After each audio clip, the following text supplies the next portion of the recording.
أعوذ بالله من الشيطان الرجيم. بسم الله الرحمن الرحيم. الحمد لله رب العالمين خالق خلائق الأجمعين الأول الآخر والظاهر الباطن والحي الذي لا يموت، ثم الصلاة والسلام على البشير النذير والسراج المنير الطهر الطاهر المنصور المؤيد أبي القاسم محمد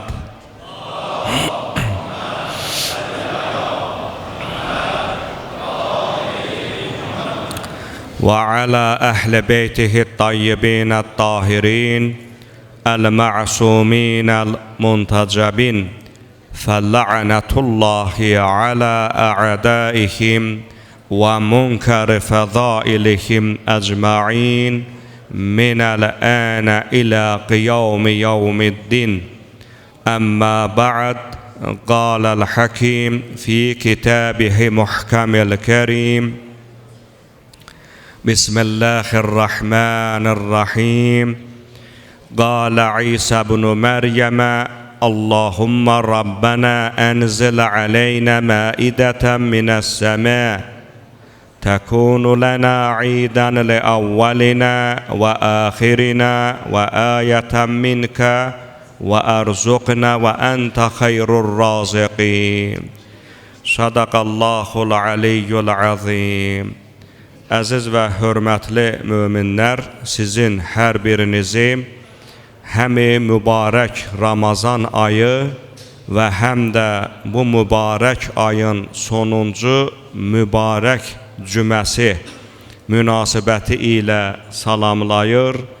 Uca Allahdan bu aylarda etdiyiniz, bu gündə etdiyiniz bütün ibadət və itaətlərin öz mübarək dərgahında qəbul etməsini diləyirik. Bildiyiniz kimi Ramazan ayının sonuncu cüməsini yaşayırıq və artıq bu o deməkdir ki, Ramazan ayına, bu ayın bitməsinə bir neçə gün qalmaqdadır. Buna görə də bu xütbəmiz Ramazan bayramı haqqında olacaq. Bayramın əhəmiyyəti, bayrama aid olan hədislər, bayramı Peyğəmbərimiz, məsumlarımız necə qeyd edərdilər və digər mühüm məsələlər, o cümlədən də bayramda çıxardığımız fitrə zəkatı haqqında, onun əhəmiyyəti haqqında məlumatları sizinlə bölüşəcəyik. Əgər bu mövzuda, məsələn, fitrə mövzusunda suallar olsa, inşallah xütbədən sonra sizi dinləməyə hazırıq. İndicə diqqətinizə çatdırdığım mübarək ayə Maidə surəsinin 114-cü ayəsidir. Uca Allah həmin ayədə Həzrət İsa əleyhissalamın belə buyurduğunu belə nazil edib: İlahi, ey Rəbbimiz, bizim üçün səmadan bir süfrə nazil et. Həmin süfrə bizim əvvəlkilərimiz, bizdən sonra gələnlər üçün səndən bir nişanə olsun. Bizim üçün o süfrənin nazil olması bir bayram olsun. Sən bizə ruzi ver, sən ruzi verənlərin ən xeyirlisisən. Nə üçün bu ayəni mən seçmişəm? Bunun əlbəttə ki, müəyyən səbəbləri vardır. Bilirsiniz ki, bayram təkcə dini mədəniyyətimizdə deyil, eyni zamanda bütün xalqların, bütün millətlərin mədəniyyətlərində ictimai, siyasi, dini tarixlərində müstəsna yerə sahib olan xüsusi günləri təşkil etməkdədir. Hətta bayram elə bir mühüm anlayışdır ki, Həzrəti İsa əleyhissalam göydən süfrənin nazil olmasını uca Rəbbimizdən diləyir və o süfrənin nazil olmasını bayram kimi qeyd edəcəklərini dilə gətirir. Ayədə təkunu lənə idən, bizim üçün bir bayram olsun deyə Həzrəti İsa əleyhissalam Allaha yalvarıb. Bilirsiniz, Həzrət İsa əleyhissalamdan möcüzə istədilər, tələbləri də bu oldu ki, Allah bizə göydən süfrə nazil etsin, süfrənin nazil olmasını biz görək, sonra sənə iman gətirək. Çünki peyğəmbərlik iddiası eləyirsənsə, gərək möcüzən olsun. Allahdan belə vəhiy nazil oldu ki, ya Musa, razılaş. Amma bundan sonra iman gətirməyənlərə elə bir əzab verəcəyəm ki, heç vaxtı heç kəsə o əzabı nazil etməmişəm. Məqsədim bu ayəni seçməkdə, əziz möminlər, birincisi bu oldu ki, bizim bəzi bayramlarımız var. Biz deyəndə mən Əhl-i Beyt məktəbini nəzərdə tuturam. Əli övladı Əlinin tərəfdarlarını məktəbini nəzərdə tuturam. Bəzi bayramlarımız olan kimi, kimlərsə haradansa peyda olurlar, bayramın qeyd edilməsini, məsələn, Məbəəs bayramı, Peyğəmbərə verilmiş Peyğəmbərlik günü, bayram keçirməyimizi və s. bu qismdən olan bəzi bayramlarımıza bidət damğası vurur və belə bayramların keçirilməsinin dinə zidd olduğunu təbliğ edirlər. Bir incəlik qeyd edim, diqqət etdinizsə bu ayədə süfrənin nazil olmasını Ulul Əzm, yəni 5 peyğəmbərdən biri olan Həzrət İsa əleyhissalam dedi ki, bayram eləyəcək. İndi sual çıxır ortalığa. Necə ola bilər ki, Peyğəmbərimizin, sonuncu peyğəmbərin peyğəmbər kimi göndərilməsini biz bayram eləyəndə və yaxud Əli əleyhissalamın Qədir-Xum hadisəsini bayram eləyəndə və yaxud da hansısa bir imamın mövludunu bayram eləyəndə biriləri peyda olur, bunu bidət adlandırırlar. Bəyəm Həzrəti Peyğəmbərimizin Peyğəmbər kimi göndərilməsi Həzrəti İsa'ya nazil olmuş süfrədən əskikdirmi? Hansı ki o Peyğəmbər ki, Həzrəti İsa əleyhissalam özü onun gəlişini xəbər verib. Bilirsiniz, Peyğəmbərimizin İncildəki adı Əhməddir. Allahümmə salli alə Muhammed və ali Muhammed. Deməli, bunu mən xüsusi olaraq qeyd etdim ona görə ki, əziz möminlər, bayramın söhbət dini bayramlardan gedir. Keçirilməsinin əhəmiyyəti, keçirilməsinin dəlili elə peyğəmbərlərin özlərinin sünnəsinə dayanır. Keçək mövzunun digər bir tərəfinə. Biz bu günləri Ramazan bayramı haqqında danışacağıq. Bildiyiniz kimi, ümumiyyətlə bayram sözünün mənası sevinç, şadlıq, fərəh, bu kimi mənaları ifadə etməkdədir.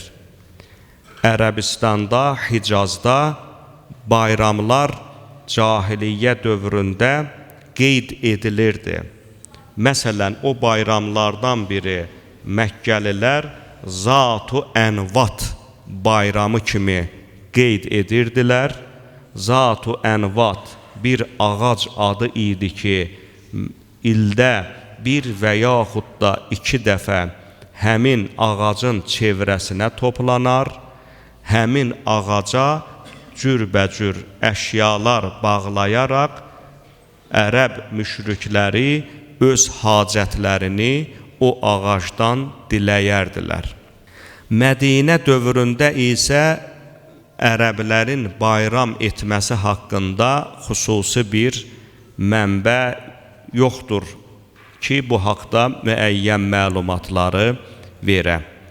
Deməli, bunu qeyd etdik ona görə ki, cahiliyyə dövründə ərəblərin bayramları yox səviyyəsində idi, keçirdikləri o Zat-ı Ənvat bayramı da yalnız bütpərəstliyi özündə tərənnüm etmiş xüsusi bir bayram idi.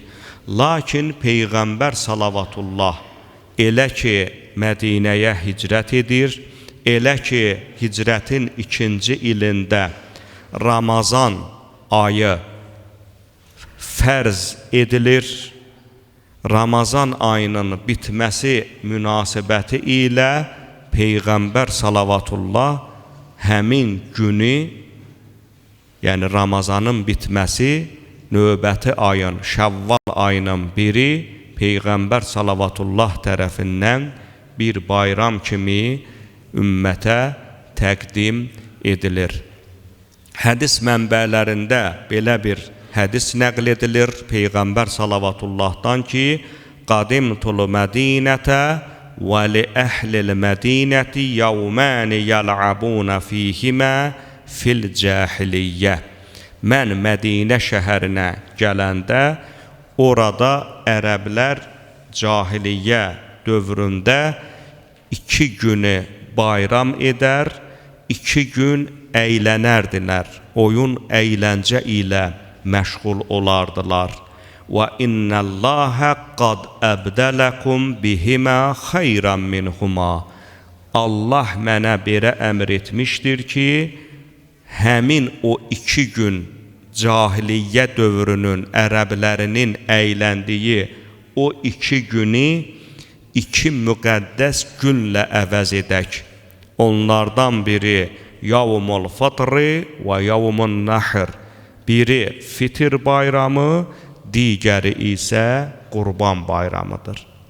Bu hədis onu göstərir ki, Fitir bayramının bir bayram kimi keçirilməsi elə məhz Allahın özü tərəfindən müəyyən edilmişdir.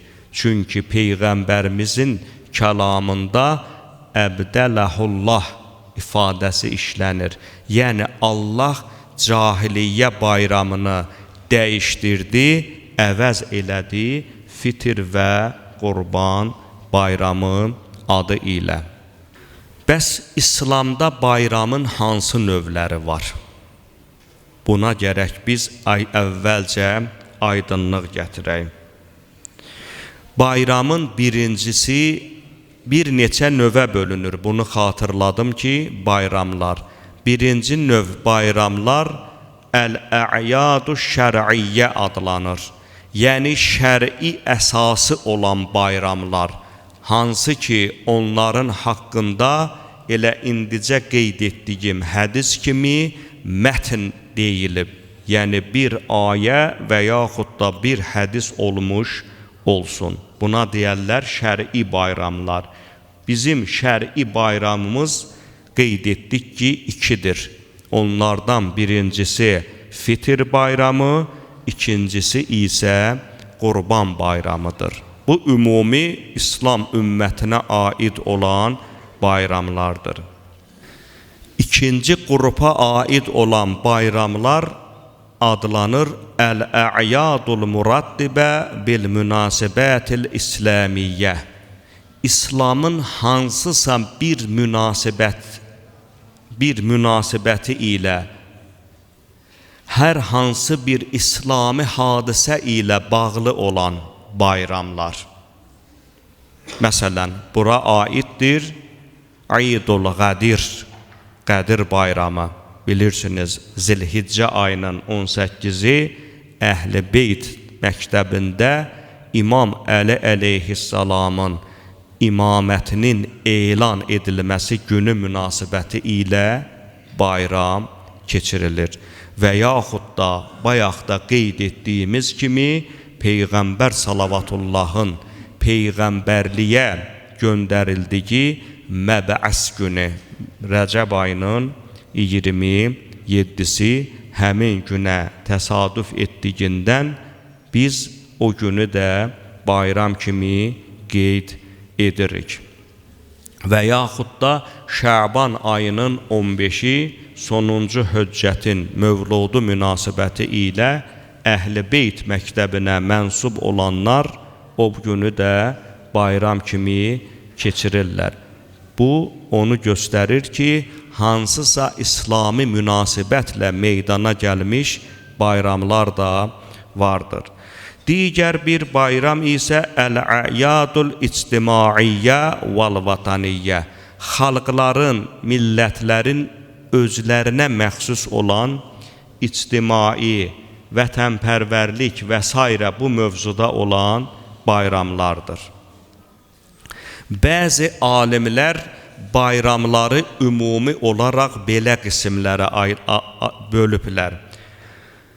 Əl-İdud dini vəl-İdud dünyəvi, yəni dini bayramlar və dünyəvi bayramlar. Dini bayramların özlərini də iki qismə bölüblər.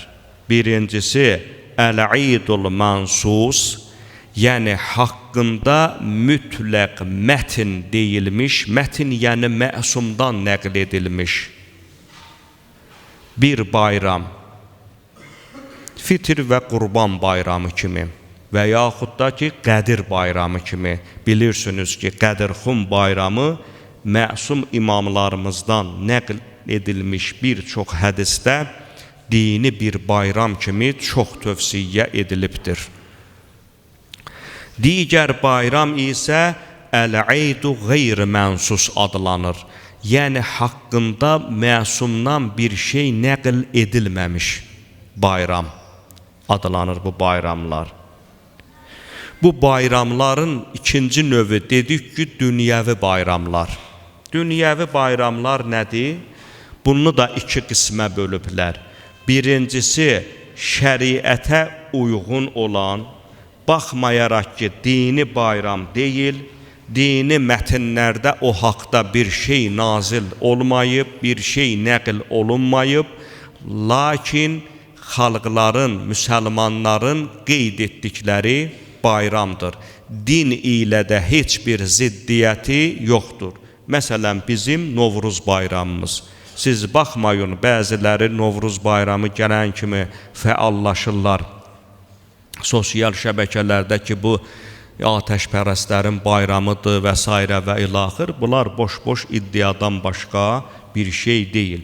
Doğrudur, biz iddia eləmirik. Bizim fəqihlərimiz belə bir söz deməyiblər ki, Novruz bayramı dini bayramdır.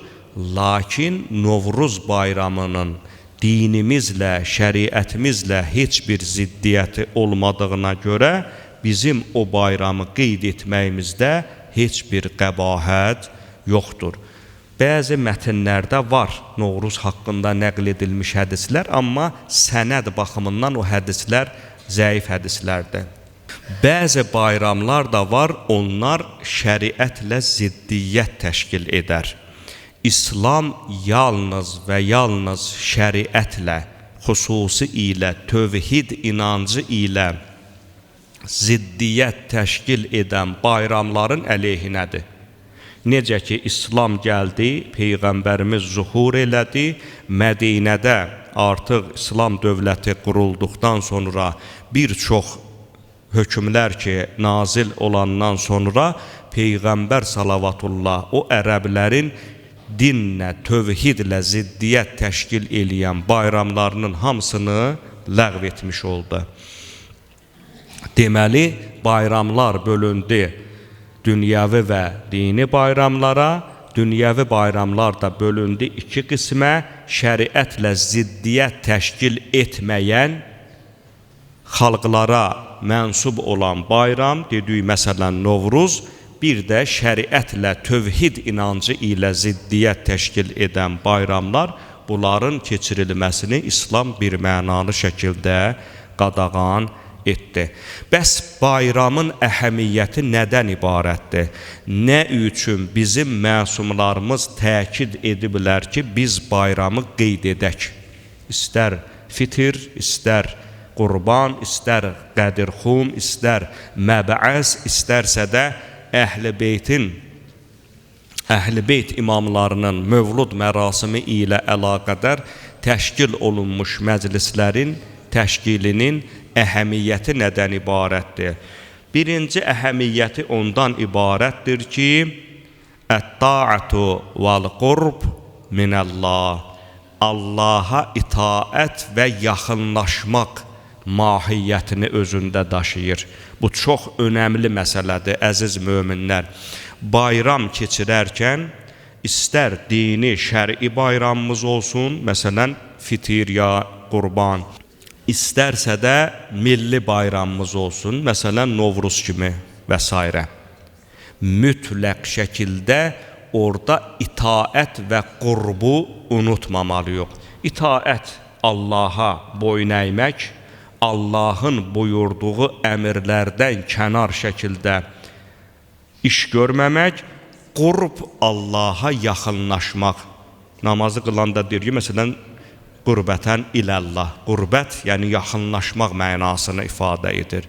Bayramı qeyd edərkən bu iki nöqtə bayramın əhəmiyyətində çox dərin iz salıb. O izi biz itirməməliyik. İtaət və qurbət. İmam Əli əleyhissalam bayramın əhəmiyyətini açıqlayarkən belə buyurur: İnnəmə huvə idun limən qabiləllahu siyaməhu və şəkərə qiyaməh. Həzrət buyurur ki, bayram o şəxslərin bayramıdır ki, yəni o şəxslər bayramda sevinmək hüququnu əldə eləyiblər. O şəxslər gedib sevinsinlər ki, Allah onların orucunu qəbul eləyib və namazlarının da mükafatını verəcək. Və kullu yawmin la na'siyallah fihi fəhuvə yawmi'id. Hansı günü ki siz günah törətmirsiniz, həmin gün sizin bayramınızdır. Deməli, bayramımızın əhəmiyyəti ondan ibarət oldu ki, orada biz itaət və Allaha yaxınlaşmağı tərk etməyək, orucumuza və namazımıza xüsusi olaraq diqqət yetirək və görək ki, bizim oruc və namazımız hansı keyfiyyətdə olub ki, biz də bayram keçirməyə haqlı olaq. İkincisi, bayramın keçirilməsində məqsəd fərəhdir. Yəni, möminlərin qəlblərində xüsusi bir sevincin olması. Doğrudur, Əhl-i Beyt məktəbində Fitr bayramı İmam Əli əleyhissalamın şəhadəti münasibəti ilə öz fərəhliyini, öz şadyanalığını itirmiş oldu. Bilirsiniz, Ramazan ayının 19-u o həzrətin zərbətlənməsi, 21-də isə şəhadəti, artıq Əhl-i Beyt məktəbi üzə gələn Ramazan bayramını xüsusi bir şadlıq və sevinclə keçirə bilmədilər. İmam Həsən əleyhissalam bayramın əhəmiyyətini açıqlayarkən belə bir ifadə buyurub: İnnəlləhə cəalə şəhrə Ramazanə midmaran li xəlqih. Allah öz bəndələri üçün Ramazanı yarış meydanı qərar verib. Mizmar yarış meydanına deyərlər. O qaçış, atların qaçışı və s. meydan var. Bax, onlara da mizmar deyər ərəblər, midmarun. yəstəbiquna fihi bi ta'atihi ila ridvanih. İnsanlar, müsəlmanlar həmin meydanda Allaha itaət uğrunda yarışarlar. Allahın razılığını qazanmaq üçün yarışa girərlər. Fəsəbəqə qavmun fəfazu. İnsanlar arasında bir qrupu həmin bayramda, yarışda ötüb keçərlər. Yəni yarışı qazanarlar. Ramazan ayında bu meydanda yarışı qazananlar artıq üstün oldular. Allah yanında müəyyən bir dərəcəyə çatmış oldular. Və təxallafə əxərunə fəxabu. O yarış meydanında geridə qalanlar yarışı uduzdular. Fəl-əcəb kullul-əcəb. Necə də təəccüblüdür. Minəz-zahiki, o insanlar ki bu bayramda minəz-zahiki vəl-laib, gülüb əylənməklə məşğul olublar. Yəni Allaha ibadət və itaət etməyiblər. Onlar ziyana uğramış kimsələrdir. Deməli, əziz möminlər, Ramazan ayı bizim üçün həm də ona görə mübarək bir aydır ki, imamın da bəyan etdiyi kimi, bu ayda biz bir-birimizlə yarışırıq. Yəni, kimin ibadət və itaəti həm kəmiyyətcə, həm də keyfiyyətlə üstün olacaqsa, həmin şəxslər İmam əleyhissalam buyurur ki, bu yarış meydanının qalibləridir və mütləq şəkildə uca Allah tərəfindən mükafatlanacaqlar. İmam Cəfər Sadiq əleyhissalam bizim bayramlarımız haqqında danışarkən bir neçə mühüm nöqtəyə xüsusi olaraq o nöqtələri qeyd etmiş və bayramlarımız haqqında məlumat verərkən 4 bayrama daha çox diqqət yetirməyimizi xüsusi olaraq vurğulamışdır. Həzrət buyurur ki, İzə kənə yevmul qiyaməti zuffət ərbə'ətü əyyamin iləl-ləxi kəmə tuzəfful ərusu ilə xidriha. Elə ki, qiyamətin günü oldu, 4 günü xüsusi olaraq keçirən insanlar gəlin öz gəlinlik evinə yola salındığı kimi, yəni xüsusi cəhcəlal, xüsusi fərəhlə yola salındığı kimi, həmin insanlar da xüsusi təntənə ilə cənnətə yola salınarlar. Görək o 4 günün əhli kimdir? Kimdir o günü yaxşı yaşayanlar? Kimdir o günləri ibadət və itaətlə keçirənlər? Həzrət buyurur ki, yavmul fıtr, birincisi fitr gününün, yəni Ramazan bayramını yaxşı keçirənlər, Allahın itaətinə boyun əyənlər və yavmul adha, qurban bayramını yaxşı keçirənlər və yavmul cümə, cümə gününü yaxşı keçirənlər və yavmul qədir, qədir gününü, yəni İmam Əli əleyhissalamın Zilhiccə ayının 18-də imamət məqamına təyin edilməsi gününü xüsusi olaraq qeyd edənlər. Burada xüsusi olaraq qeyd edənlər, bilirsiniz ki, biz müsəlmanlar, Əhl-i Beyt məktəbinə mənsub olan insanlar bu bayramlarda ibadət və itaətləri ilə keçirməlidirlər. Daha bizim başqalarından fərqimiz ondan ibarət olmamalıdır ki, bayram günü biz Allahın itaətindən kənar işlər görək. İmam əleyhissalamın bu 4 günü xüsusi olaraq qeyd etməsi, yəni həmən günü insanın digər günlərindən fərqli olmasını göstərməsidir. Məsələn, necə ki, bugün cümə günüdür, hamımız toplaşmışıq bura, həmi birlikdə cəmaat namazı qılırıq, cemaat namazının fəzilətinin sayı Peyğəmbər salavatullahın bir hədisində 1-ə 25, bir hədisində 1-ə 27-dir. Hədisi şərh eləyən alimlərə görə hədisdəki rəqəm nisbi rəqəmdir. Yəni bizim bildiyimiz 20, 23, 25 yox, saysıza dəlalət edir.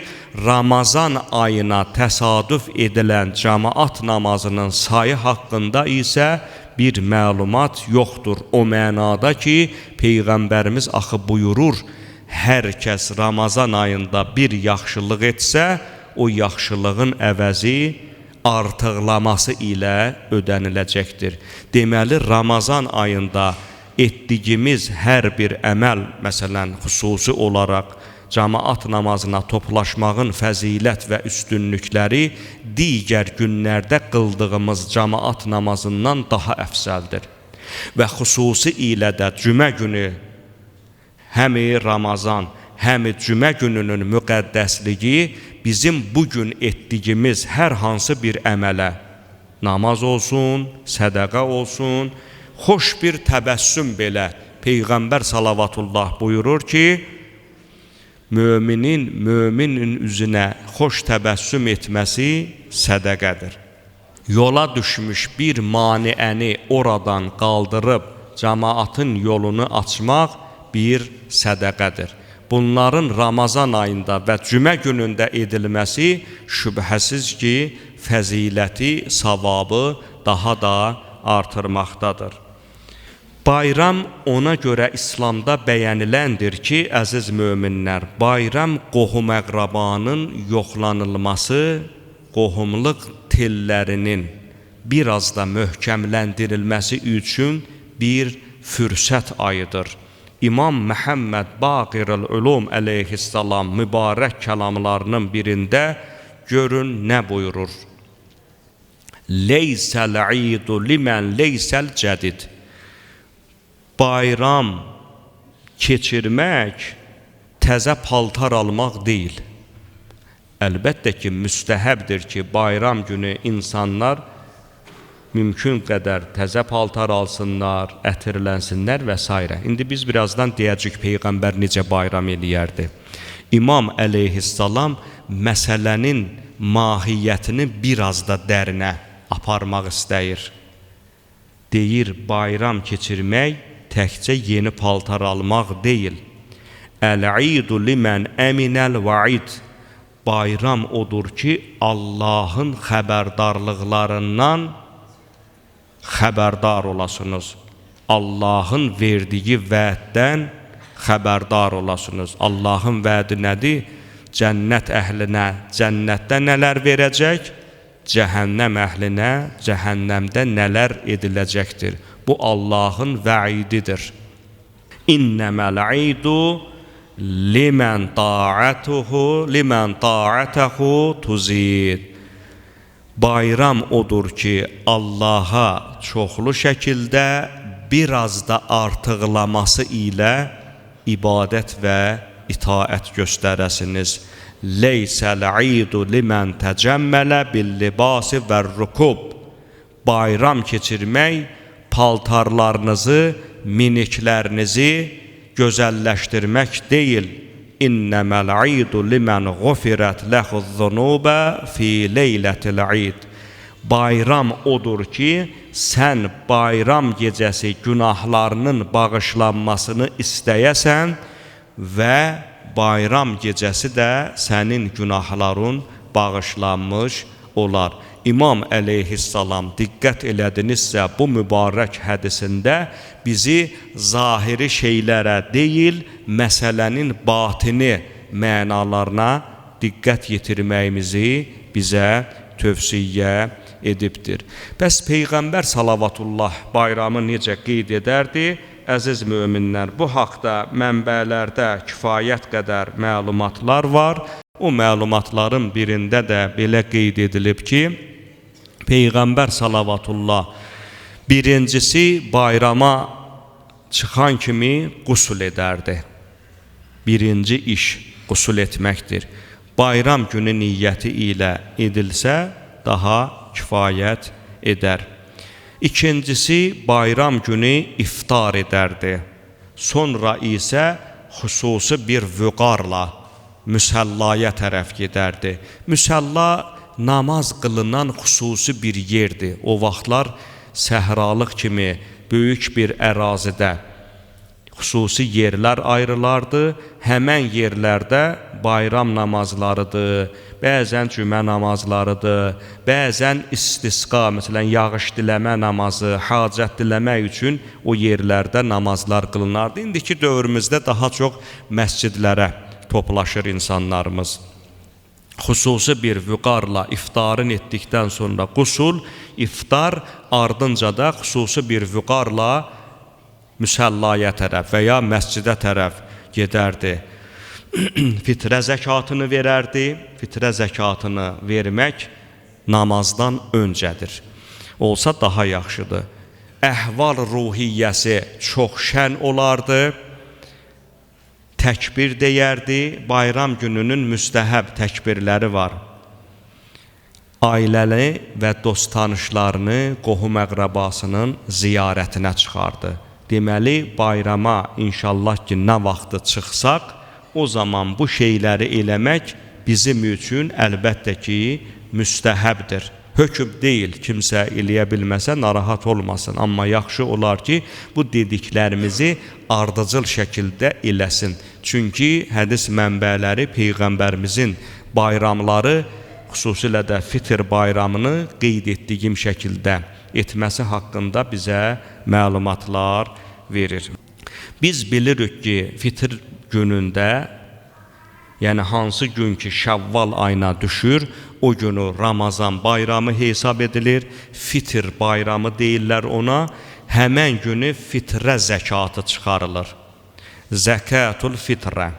Buna fitrə sədəqəsi də deyirlər, fitrə zəkatı da deyirlər. Hədis mənbələrdə ən məşhuru fitrə zəkatıdır. Fitrə sözünün mənası həm yaradılış deməkdir, həm də paklıq, təmizlik mənasını ifadə edir. Zəkat sözünün mənası da paklıq deməkdir. Fitrə zəkatı bir yerdə işlənəndə həm insanın malının paklığı nəzərdə tutulur və həm də insanın mənəviyyatının, qəlbinin, düşüncələrinin paklığı nəzərdə tutulur. Çünki hədislərdən çıxardığımız nəticə bunu deməyə əsas verir. Nə üçün fitrə zəkatını verməliyik? Sual oluna bilər. Bunun üçün məsumlarımızın hədislərinə baxanda bir neçə şeyin olduğunun şahidi oluruq. Birincisi, tathirus siyam, orucun təmizlənməsi. Sual oluna bilər, orucun təmizlənməsi nədir? Oruc paltar deyil ki, yuyasan, təmizə çıxarasan.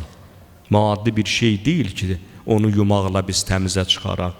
Bəs tathirus siyam nə məna ifadə edir? Tathirus siyamın mənası odur ki, biz Ramazan ayı boyunca istər-istəməz hər hansı bir günaha yol verə bilərik. Bəzən əsəbləşməklə, kimisi nəuzubillah söyüş söyməklə, qeybət etməklə və s. Fitrə zəkatı Ramazanda əməl dəftərimizə həkk etdirdiyimiz bu və ya digər günahların oradan yuyulmasına xüsusi bir vəsilədir. İmam Cəfər-i Sadiq əleyhissalam mübarək kəlamlarının birində bu mövzuda belə buyurur: İnnə min təməmis savmi i'ta'uz zəkat, ya'nil fitrə. Həzrət buyurur ki, orucun tamamlanması fitrə zəkatına bağlıdır. Belə çıxır ki, bir adam qəsdən, yəni imkanı ola və s. fitrə zəkatını çıxarmasa, onun orucu naqisdir. Mən samə və ləm yuəddiz zəkətə fəla savmə ləh. Həzrət buyurur ki, kim Ramazan orucunu tuta, amma fitrə zəkatını çıxarmasa, onun orucu yoxdur. Sanki oruç tutmayıbdır. Və la salata lahu iza tərəkə salata alən nəbiyyə və əlih. Kim Peyğəmbər salavatullaha və onun əhli beytinə salavat göndərməsə, qıldığı namazın namazlığı yoxdur. Peyğəmbər alı Peyğəmbərə salavat.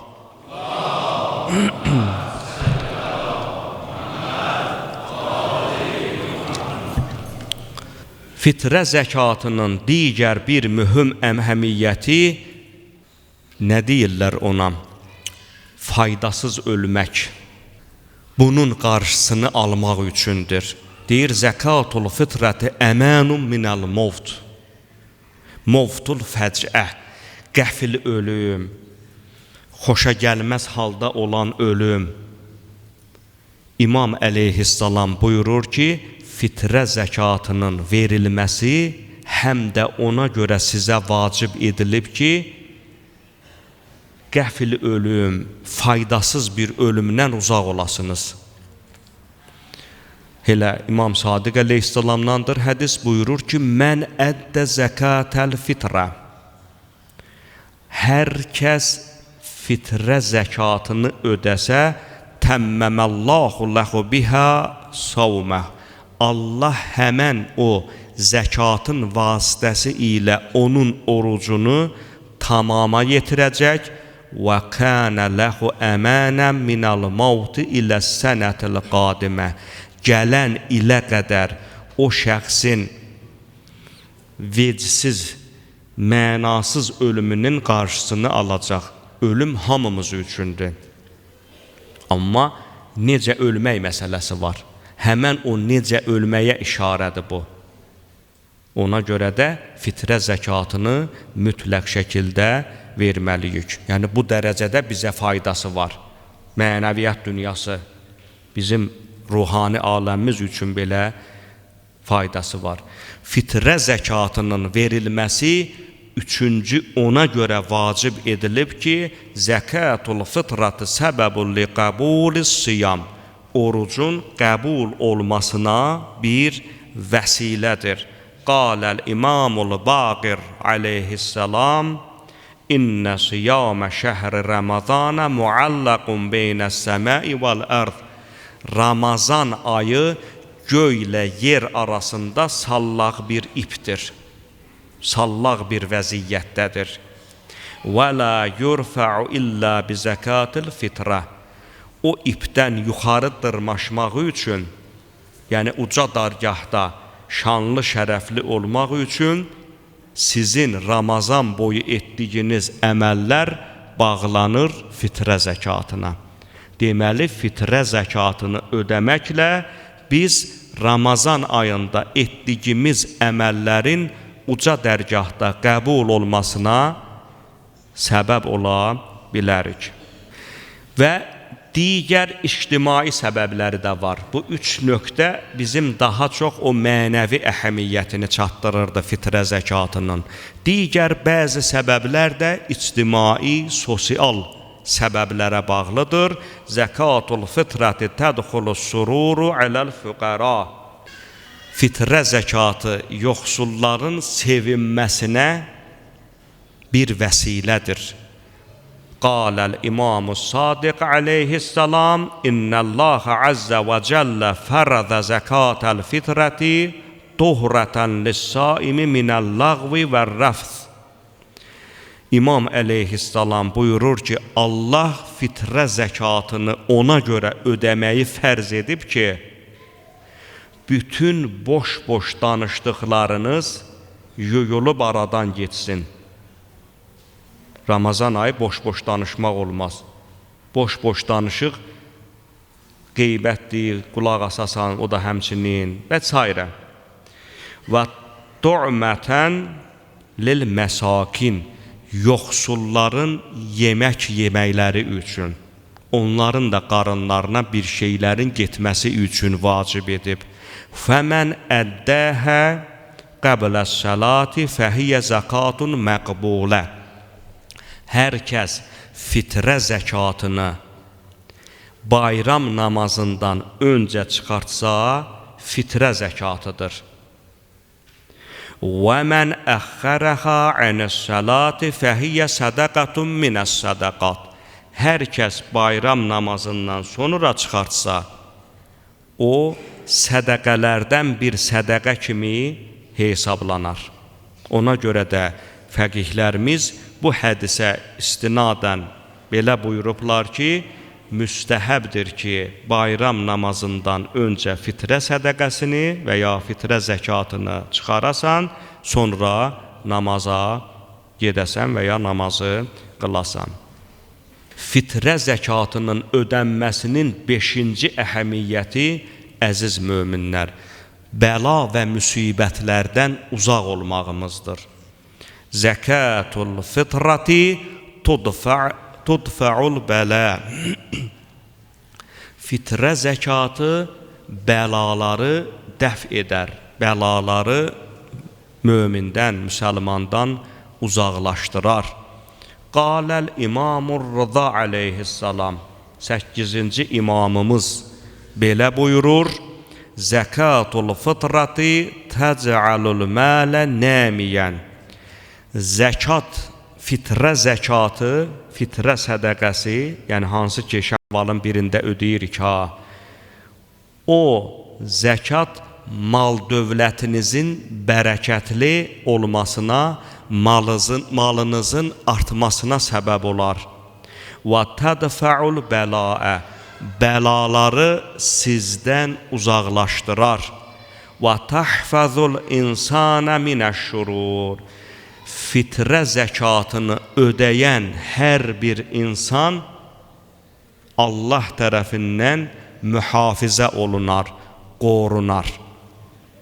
Ona görə də fitrə zəkatını ödəmək, əziz möminlər, bu dərəcədə fərz edilibdir. Bəs fitrə zəkatı kimlərə ödənilər? Fitrə zəkatı bir neçə təbəqiyə ödənməlidir. Məşhur nəzər miskin və fəqirlərdir. Fəqir o şəxsdir ki, gündəlik təminatı yoxdur. Gündəlik çörək pulunu qazana bilmir. Yoxsul, yəni miskin ondan biraz babat vəziyyətdə olana deyərlər. Bu daha məşhur nəzərdir, bu iki yerə verilsin. Amma bəzi fəqihlər o Tövbə surəsinin 60-cı ayəsində zəkat 8 yerə ki verilər. Deyiblər ki, elə ayədə nəzərdə tutulmuş o yerlərə fitrə zəkatını vermək olar. Onlardan da biri məsələn borcu olanlardır. Adam həddindən artıq borcun içərisindədir, boğulur, borcdan yaxa qurtara bilmir, yüksək təzyiq altındadır borcuna görə. Bəzi alimlər deyiblər ki, necə ki o 8 nəfərdən biridir, fitrə zəkatını da həmin bu kimi şəxsə vermək mümkündür. Deməli, fitrə zəkatını çıxararkən, əziz möminlər, maksimum şəkildə çalışmalıyıq ki, onu biz öz yerinə çatdıra bilək. Çünki bir şəxs fitrə zəkatını bilər-bilməz kiməsə aparıb verərsə, sonradan müəyyən olunsa ki, həmən fitrəni alan şəxs müstəhəq deyilmiş, fitrə zəkatını verən adam təzədən fitrə verməlidir. Çünki dəqiqləşdirməlisən fitrə zəkatını hara verəsən. İkincisi, fitrə zəkatını verərkən verilən yerin dini səlabəti nəzərə alınsın. Fəqihlər çox təkidlə buyurublar ki, mömin olan yoxsullara və ya miskinlərə fitrə zəkatı verilməlidir. Üçüncüsü, qohum-əqraba içərisində olanlar. Amma o qohumdan olmamalıdır ki, onu dolandırmaq sənin haqqındır. Məsələn, ata zəngindir, oğul yoxsuldur, miskindir, fəqirdir. Ata fitrə zəkatını oğluna verə bilməz. Niyə? Çünki onun dolanışacağı atanın boynundadır. Ona görə bəzi o incəlikləri də nəzərə almaq lazımdır. Doğrudur, bəzi məsələlərdə fəqihlər arasında müxtəlif rəylər ola bilər. Hər halda bu qeyd etdiklərimiz, əziz möminlər, onu göstərir ki, fitrə zəkatını çıxarmağımız necə şərtdirsə, eyni ilə də fitrəni hara xərcləməyimiz də çox mühüm şərtlərdən biridir. Uca Allahı and verək öz izzət-i cəlalına xatir, bizim bu Ramazan boyu etdiyimiz bütün əməlləri öz mübarək dərgahında qəbul dərəcəyə yetirsin. Uca Allahı and verək öz izzət-i cəlalına xatir, bizim günahlarımızı bağışlamamış Ramazan ayımızı sona yetirməsin. Uca Allahı and verək öz izzət-i cəlalına xatir, bizim üzümüzə gələn fitr bayramımızı mübarək qərar versin. Vəssalamu aleykum və rəhmətullahi və bərəkatuhu.